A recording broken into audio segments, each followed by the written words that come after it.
ગુજરાત સાથે કચ્છમાં પણ 136 ગ્રામ પંચાયતોની ચૂંટણી યોજાઈ રહી છે, જેમાં કચ્છની રતનાલ ગ્રામ પંચાયત ચૂંટણી ટોક ઓફ ધ ટાઉન બની છે. રતનાલમાંથી પૂર્વ મંત્રી વાસણા આહિરના પુત્ર ત્રિકમ આહિર ચૂંટણી લડી રહ્યા છે.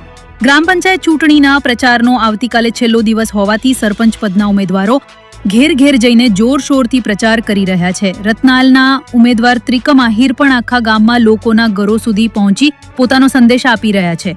ત્રિકમ આહિરે જણાવ્યું કે હવે રતનાલ ગામને શહેર જેવી સુવિધાઓથી સજ્જ કરવાનું છે. ગામમાં વારંવાર ખેડૂતોના ખેતરોમાંથી વાયર ચોરી થાય છે અને કાયદો વ્યવસ્થા ક્ષીણ થઈ ગઈ છે. પંચાયતના રસ્તાઓ શહેર જેવા બનાવવા છે અને રતનાલને એક અલગ ઓળખ આપવા માટે કામ કરવાનું છે. તેમણે ઉમેર્યું કે હવે રતનાલ ગામમાં ભણેલા અને ગણેલા નેતૃત્વની જરૂર છે. આજે જ્યારે સમગ્ર દેશમાં વિકાસ થઈ રહ્યો છે, ત્યારે ગામોમાં પણ સમાન વિકાસ થવો જોઈએ. પ્રાથમિક સુવિધાઓ સહિત તમામ જરૂરિયાતોને ધ્યાનમાં રાખી કાર્ય કરવામાં આવશે.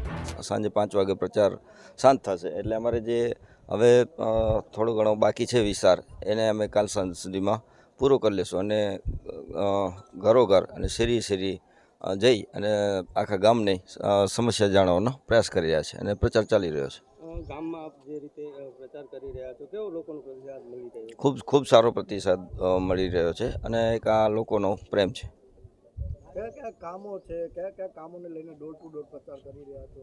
કામોમાં રસ્તા છે, ગટર છે, પાણી છે, એ કામો સિવાય પણ બીજા વ્યક્તિને જીવનમાં ઘણા અંગત વ્યક્તિગત કામો હોય છે. એ કામોની સમસ્યા પણ ઘણી હોય છે.